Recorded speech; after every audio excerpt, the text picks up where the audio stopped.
Ahora sí, vamos a dar comienzo con una pequeña oración. Bendito Padre Celestial, te agradecemos, Señor, por este momento, Padre. Te pedimos, Señor, que tú estés tomando el control, Señor, de mi voz, de mi garganta, Padre. Que en el nombre de Yeshua, Señor, toda opresión, Padre, todo dolor se pueda ir. Que podamos compartir, Señor, tu palabra con fluidez, Padre. Que tu Espíritu Santo, Señor, sea el que esté hablando en este momento. Lo dejamos en tus manos. Amén y amén. Muy bien, vamos a dar comienzo a esta porción. Esta porción se llama Metzorá en hebreo, que va desde Levítico capítulo 14 al capítulo 15, versículo 33. Y yo la subtitulé como Purificados y perdonados 70 veces 7. La hice bastante larga. Purificados y perdonados 70 veces 7. Cada predicación o cada reflexión que hacemos, tanto yo como mi esposo, tratamos de que tenga dos enfoques en general, ¿no? Esta palabra. ¿Puedes cerrar un poquito la puerta, por favor? Y los enfoques son dos puntos. Una es llevar al pueblo a la obediencia a través del arrepentimiento, y la otra es exaltar a nuestro amado Yeshua, ¿no? De las cosas que Él hizo, que Él está haciendo y las cosas que Él hará. Y en cada porción, siempre digo, trato de enfocarme en su obra redentora, en lo que Él ha hecho, y tratar de exaltarlo, ¿sí? Y no es quizás como algo viejo leer el Antiguo Testamento. Bueno, esos eran ritos para el Antiguo Testamento, para algún tiempo, pero siempre tratamos con mi esposo de que llevar a la obediencia al pueblo, al arrepentimiento y la exaltación. Ver a Yeshua desde el principio de la creación, desde los primeros 5 libros. Si vemos en los profetas, en los salmos, en los proverbios, todo habla de Yeshua, todo habla de Jesús. Entonces vamos a retomar qué veníamos hablando, ¿no? Veníamos hablando acerca de la lepra y cómo una persona contraía esa enfermedad, ¿no? Y decíamos que muchas veces, o podría ser una maldición generacional, o por lo que la persona había cometido con su lengua, ¿no? Dice Santiago que la lengua es un miembro muy pequeño capaz de encender un gran bosque, ¿no?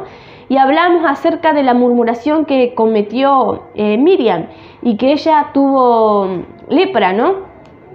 Entonces, teniendo en claro eso, hablamos, ¿no? de cómo purificarnos a través del bautismo, a través de la palabra de Dios. Hoy vamos a analizar puntos o objetos que se utilizaban para la purificación, y vamos, como dije, a exaltar el nombre de Dios. Vamos a mostrar su obra redentora y lo que Él hizo por nosotros, y también qué tenemos que hacer nosotros, ¿no? No solo dejar el trabajo a Él, sino lo que también tenemos que hacer nosotros. Entonces vamos a ir analizando Levíticos capítulo 14. No lo vamos a leer todo porque si no es muy largo, pero yo fui sacando lo que siempre recomendamos es que se lea completo la porción para después tener una idea de lo que se va a ir tratando, ¿sí? Porque por ahí hablamos de cosas así por arriba, que lo que queremos enfocar, y el que no lee va a decir ¿y de qué está hablando?, ¿no? Y se va a perder en el hilo de la conversación. Entonces yo fui sacando lo que más me resaltó. Obviamente que cada uno, cuando abre la Biblia, Dios le habla de maneras diferentes, ¿no? Pero quiero hablar de la purificación y acerca del perdón también. Vamos a leer Levíticos capítulo 14, versículo 1. Dice así: Y habló Yahweh a Moisés diciendo: Esta es la ley para el leproso cuando se limpiare. Será traído al sacerdote, y éste saldrá fuera del campamento y lo examinará, y si ve que está sana la plaga de la lepra del leproso, el sacerdote mandará luego que se tomen para él, que se purifica, 2 avecillas vivas, limpias, madera de cedro, grana e hisopo. Y mandará el sacerdote matar una avecilla en el vaso de barro sobre las aguas corrientes. Después toma la avecilla viva, el cedro, la grana y el hisopo, y los mojará con las avecillas vivas en la sangre, y de las avecillas muertas sobre las aguas corrientes. Y rociará 7 veces sobre el que se purifica de lepra, y declarará limpio, y la soltará a la avecilla viva en el campo. A ver. Muy bien. Vamos a leer hasta ahí. Como les dije, voy a ir salteando alguna... comienza a decir, ¿no?, todos los pasos que tiene que hacer, el 7º día y que lo otro, ¿no? Pero quiero ir tomando algunos puntos. Y tomará el sacerdote, versículo 12. Y tomará el sacerdote un cordero y lo ofrecerá por la culpa con el log de aceite y lo mecerá como ofrenda mecida delante de Yahweh. Y degollará el cordero en lugar donde se deshuella el sacrificio por el pecado y el holocausto. Y en el lugar del santuario, porque como la víctima por el pecado, así también la víctima por la culpa del sacerdote es cosa muy sagrada. Y el sacerdote tomará de la sangre de la víctima por la culpa, y la pondrá el sacerdote sobre el lóbulo de la oreja derecha del que se purifica, sobre el pulgar de su mano derecha y sobre el pulgar de su pie derecho. Asimismo, el sacerdote tomará del log del aceite y lo echará sobre la palma de su mano izquierda, y mojará su dedo derecho en el aceite que tiene su mano izquierda, y esparcirá el aceite con su dedo 7 veces delante de Yahweh. Versículo 21 dice: Mas si fuere pobre y no tuviere para tanto, entonces tomará un cordero para ser ofrecido como ofrenda mecida por la culpa, para reconciliarse. Me gusta esto, ¿no? Para la reconciliación. Aquí habla acerca de poner la sangre en la oreja, ¿no? Y en el, creo que en el dedo también, en el pie, pero eso lo veremos en otra porción. Pero aquí nos está pidiendo para la purificación 4 cosas. Nos pide el cedro, la madera de cedro, el hisopo, las 2 palomitas y la grana, ¿sí? Para la purificación de la persona. Pero también nos está hablando más adelante, no lo voy a estar leyendo, pero es el 51, más o menos, nos dice que, por ejemplo, cuando en la casa también era contagiada, ¿no? Dice cuando se veía como un moho en la casa o los objetos, así tanto como la persona como las casas, como las cosas de la casa, tenían que ser quitadas del campamento, tenían que ser alejadas del campamento, ¿sí? Porque más adelante vamos a ver por qué Dios mandaba que sacaran eso. Y fíjense, como dije en el título, ¿no? 70 veces 7, y el número 7 es muy importante, es muy significativo en la antigüedad, ¿no? Vamos a decir en la Biblia, es muy significativo, tiene muchos significados. Amén. Entonces vamos a ir tomando estos objetos y qué representan estos objetos que se le pedía para que esa persona sea purificada. Vamos a empezar con el cedro. Esta analogía o este significado, estuve leyendo lo que nuestro maestro Ricardo nos escribió, y él decía que el cedro, ¿no?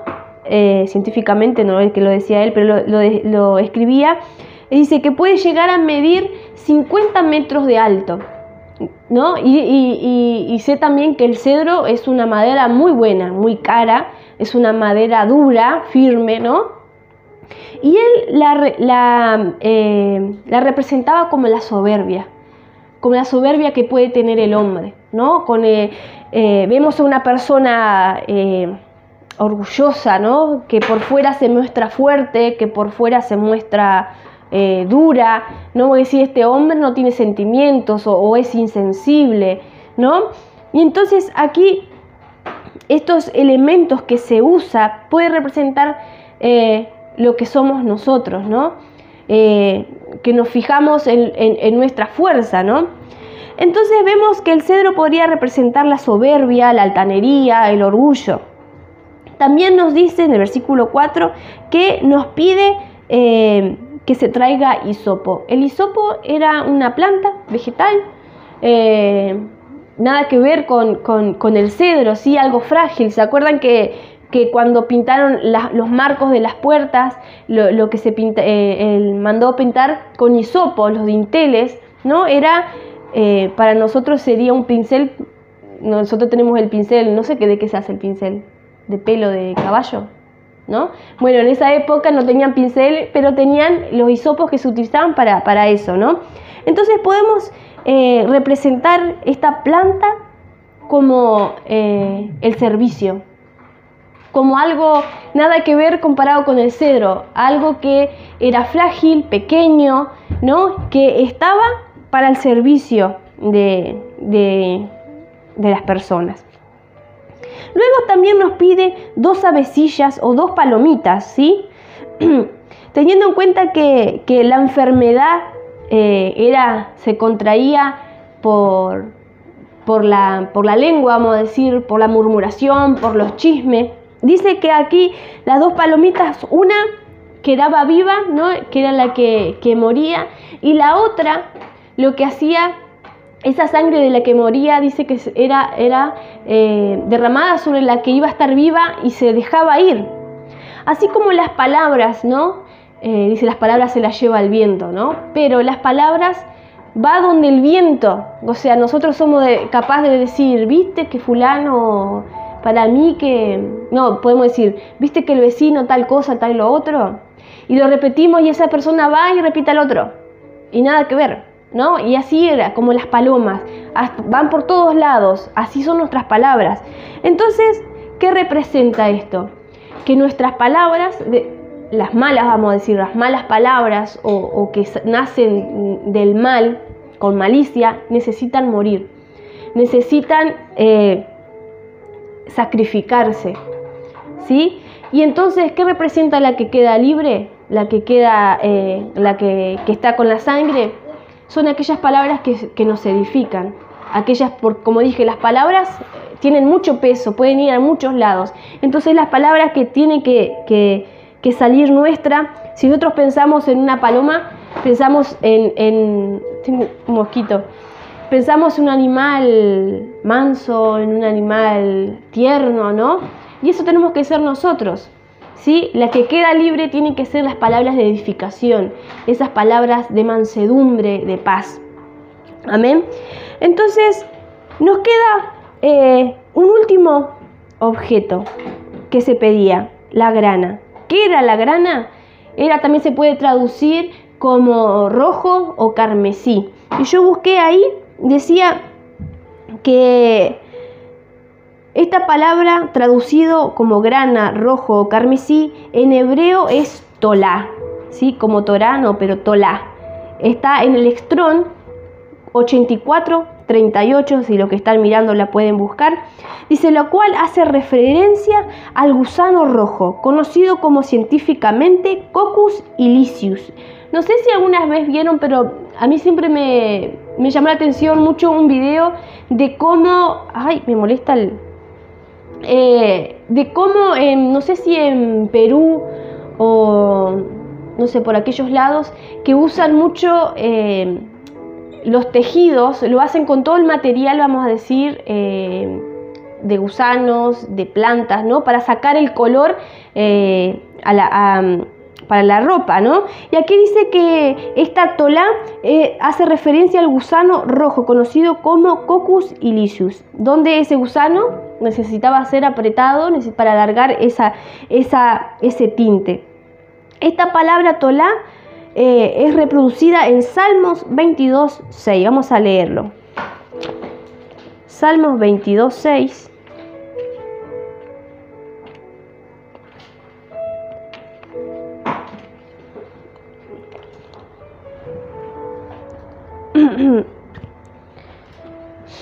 Dice así: mas yo soy gusano y no hombre, oprobio de los hombres y despreciados del pueblo. Y vamos a ver que Yeshua, haciendo referencia también, leamos el versículo 1 que dice: Dios mío, ¿por qué me has desamparado? ¿Por qué estás tan lejos de mí, de mi salvación y de las palabras de mi clamor? ¿Recuerdan lo que dijo en Mateo 27, versículo 46? Dice así: Jesús, todas las palabras que decía Jesús tenían que ver con los profetas, con los salmos, con lo que se decía en la Torá. Mateo 27, versículo 46 dice: Cerca de la hora novena, Jesús clamó a gran voz diciendo: Elí, Elí, lama sabactani. Esto es: Dios mío, ¿por qué me has desamparado? Él estaba recitando el Salmo 22. Y en el versículo 6 de ese mismo salmo dice: Mas yo soy gusano y no hombre. O sea, el Mesías se estaba comparando como el gusano, como ese gusano o como ese color carmesí, un elemento necesario para que la persona sea restaurada. Como decía aquí, para que la persona se reconcilie, ¿no? Esa sangre que él vertió fue como la del gusano, ¿sí? Que representaba, para que esa persona pueda tener libre acceso cuando él venga a poder entrar a su templo, ¿sí? Entonces, me gustaría que podamos analizar un poquito Mateo capítulo 18, que podamos analizar este capítulo con Levíticos, con lo que veníamos leyendo, ¿no? Con lo que la persona, los pasos que la persona tenía que hacer para purificarse, ¿no? Las cosas que tenía que hacer. Vamos a leer Mateo capítulo 18.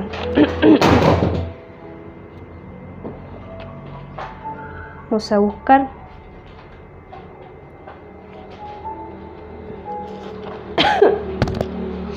Mateo capítulo 18. Dice así. Vamos a ir desarrollándolo. Vamos a tocar todo el capítulo 18. Sepan que aquí, cuando tenemos la versión Reina Valera, o creo que la mayoría de la Biblia, lo separan por títulos, ¿no? ¿Quién es el mayor? Ocasión de caer, parábola de la oveja perdida, cómo se debe perdonar al hermano. Pero la realidad es que los títulos fueron agregados, ¿sí? Cuando se escribió como una carta, ¿sí? Entonces se escribía de corrido, no era que le pusieron título a cada cosa. A veces con el título nos hace perder el enfoque de las cosas que nos quiere hablar realmente el Señor. Entonces vamos a leer y vamos a comparar con lo que veníamos leyendo sobre Levíticos. Mateo capítulo 18, versículo 1 dice: En aquel tiempo los discípulos vinieron a Jesús diciendo: ¿Quién es el mayor en el reino de los cielos? Y llamando Jesús a un niño, lo puso en medio de ellos y dijo: de cierto, os digo, que si no os volvéis y os hacéis como niños, no entraréis en el reino de los cielos. Así que cualquiera que se humille como este niño, ese es mayor en el reino de los cielos. Y cualquiera que reciba en mi nombre a un niño como este, a mí me recibe. ¿Se acuerdan que hablábamos que el cedro representaba la soberbia, el orgullo, la altanería? Aquí nos está hablando de niños y nos está hablando... ¿qué? Pensé que iba a decir algo. Nos está hablando de ser humildes, así como el hisopo, una planta pequeña, insignificante quizás, ¿no? Pero estaba al servicio. Y se acuerdan lo que decía Nicodemo, ¿no? Que no entendía cómo nacer de nuevo. Porque aquí nos está enseñando a que seamos como niños. Y para ser niños necesitamos nacer de nuevo. Necesitamos esa humildad de los niños, ¿no? Que a veces pensamos en un adulto que sabe el costo de las cosas, de la ropa, de las marcas, ¿no? Y vemos un niño que si vos les regalás un par de zapatillas o championes, no sé cómo le digan, de zapatos, ellos van a estar contentos, no importa si es de marca o no. Esa humildad nos tiene que caracterizar a nosotros, decir, esto yo estoy feliz porque Ay, siempre me hago acordar a mi hija que me dice, ay, gracias mamá por comprarme esto. Gracias, ¿no? Quizá otro cuando es adulto decía, no, pero esto no es de marca, esto no.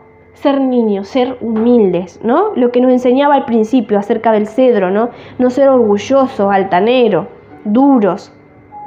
Sigamos leyendo del versículo 6 al 9.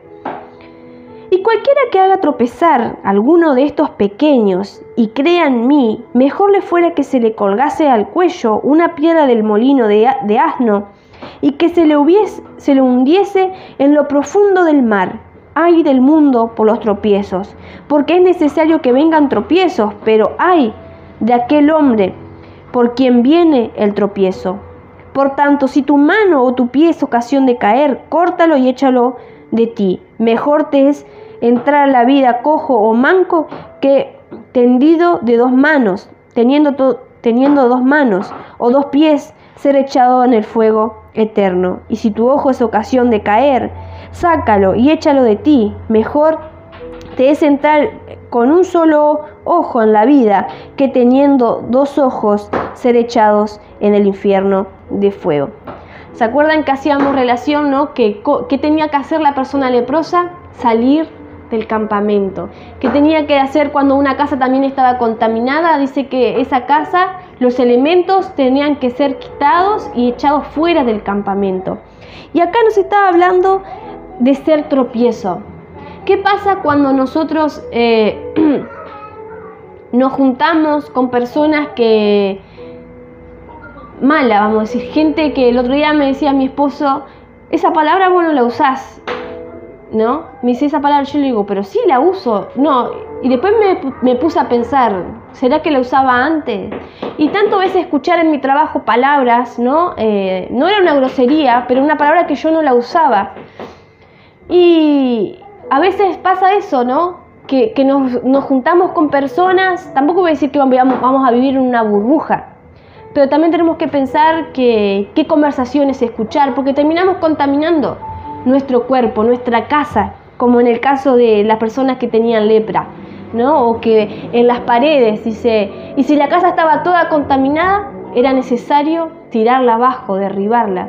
Y podríamos hablar tanto como nosotros como casa, como templo de Dios, derribar nuestro templo y volver a construir ese templo.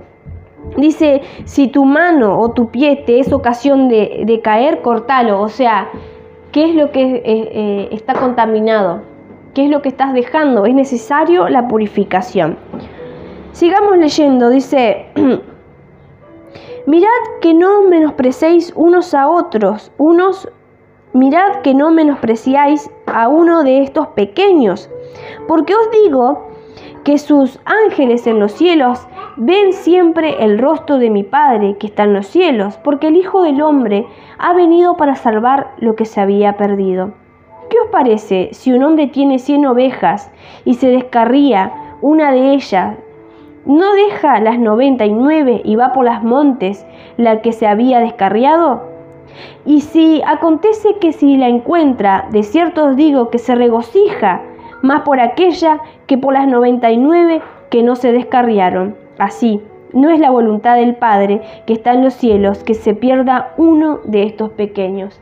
Pensemos a aquellas personas que están alejadas de Dios por el pecado, ¿no? Aquellas personas que están lejos del campamento por causa de su lengua, vamos a decir, estamos hablando de la lepra, ¿no?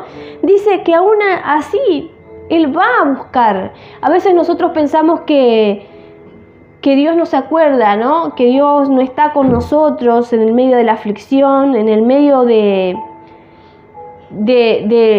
pecado que no hemos cometido, y vamos a tener del medio de la consecuencia, iba la palabra que quería decir, en medio de la consecuencia de nuestro pecado. Pensamos, hoy hablaba con alguien, me decía, me cuesta mucho acercarme a Dios. ¿Por qué nos cuesta acercar mucho a Dios? Porque sabemos que estamos haciendo las cosas mal. Entonces pensamos que, bueno, Dios no me va a escuchar, bueno, Dios no me va a perdonar, y no es así. Dice que Él va a ir a buscar. El sacerdote lo que tenía que hacer era inspeccionar. tenía que, determinado momento, el sacerdote tenía que ir a inspeccionar a esa persona que estaba enferma. Y lo mismo hace Yeshua. Él va a venir a inspeccionar en algún momento a su pueblo, a las naciones. Va a decir, bueno, yo dejé la palabra, ¿qué hicieron? ¿Se limpiaron? ¿Hicieron lo que yo les mandé? ¿Siguen leprosos o no? Entonces Él va a ir a buscar a aquello que se había perdido. Sigamos leyendo.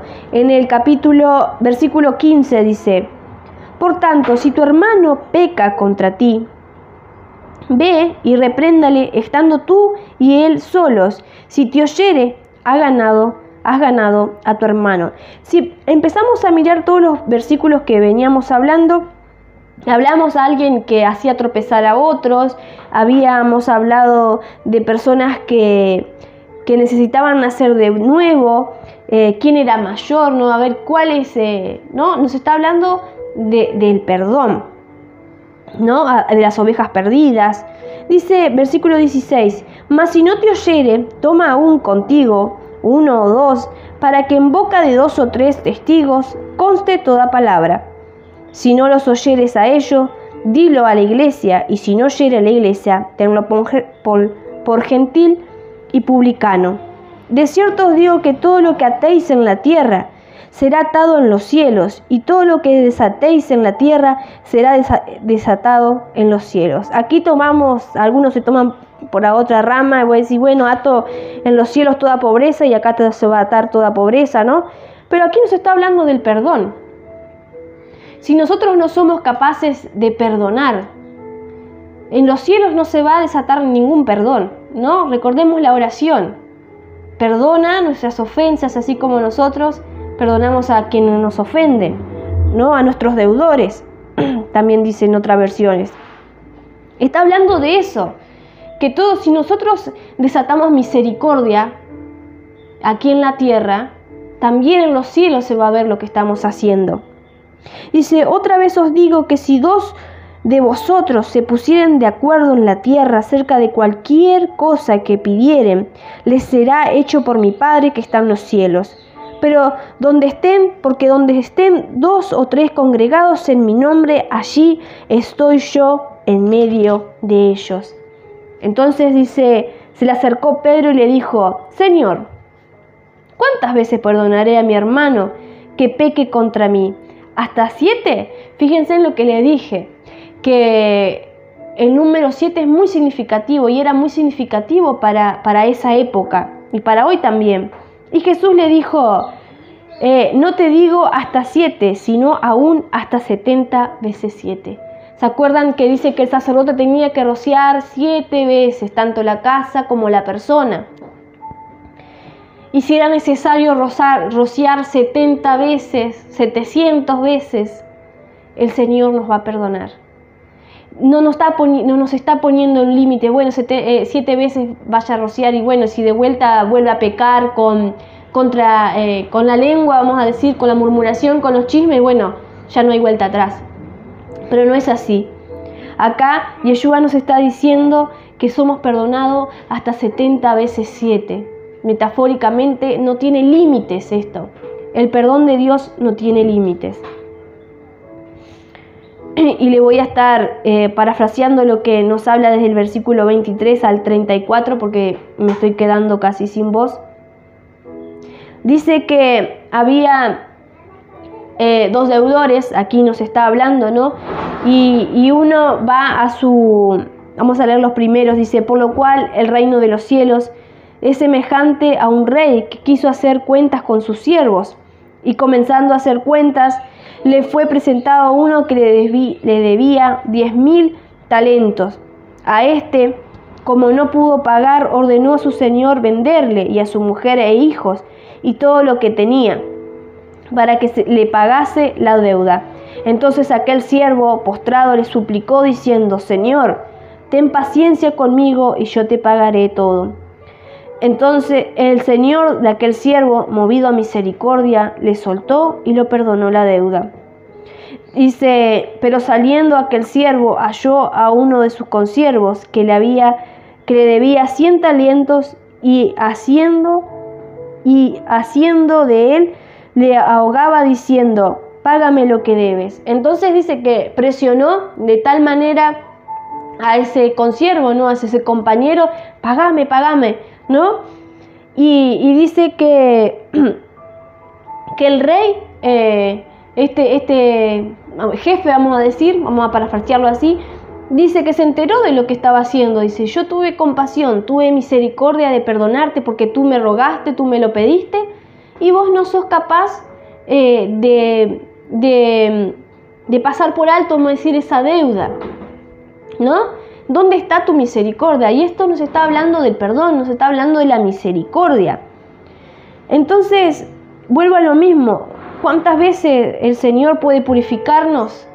Tampoco le vamos a tomar por tonto: sí, bueno, el Señor me perdona, voy a seguir pecando, peco, después me arrepiento y vuelvo a pecar, y así, sí, total, Él me perdona. No es así.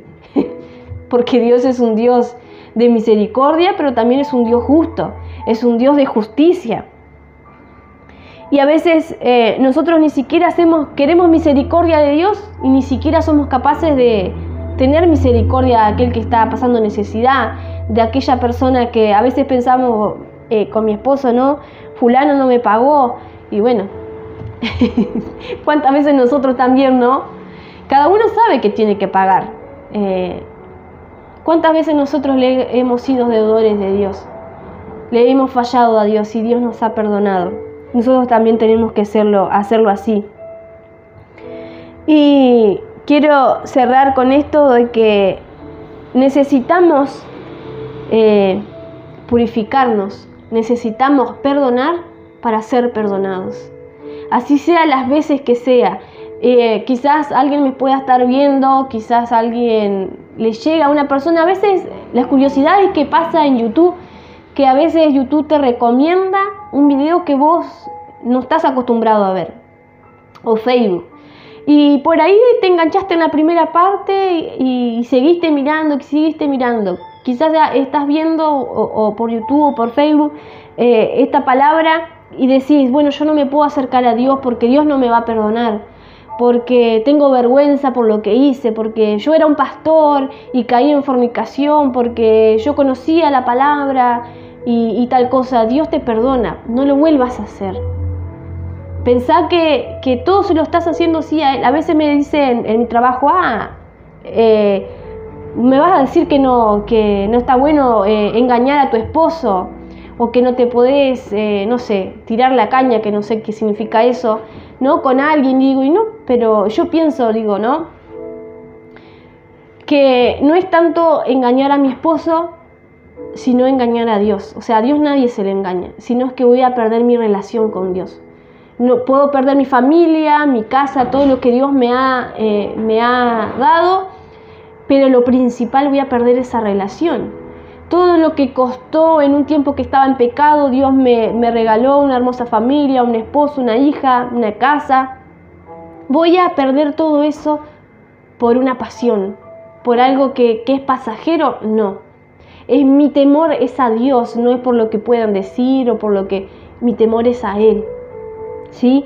Entonces, si estás escuchando este mensaje, te animo a que vuelvas a los pies de Yeshua, que vuelvas a los pies de Cristo Jesús, como quizás alguna vez las has escuchado. Él nos perdona hasta 70 veces 7, 1000, 2000 veces Él nos sigue perdonando, porque Él, así como ese gusano que quizás para a las personas es insignificante, Él derramó su sangre por nosotros para darnos vida eterna. Por nuestros pecados Él pagó.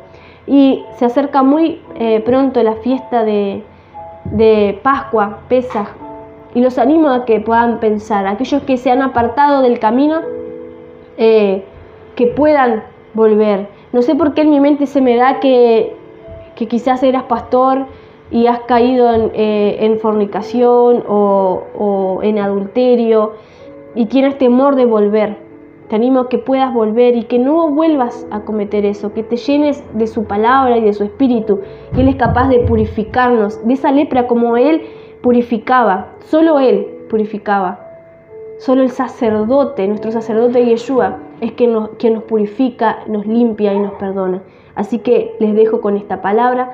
No se olviden de estar orando por nuestras vidas, por nuestra salud, y que el Señor los bendiga y los guarde grandemente. Bendiciones a todos.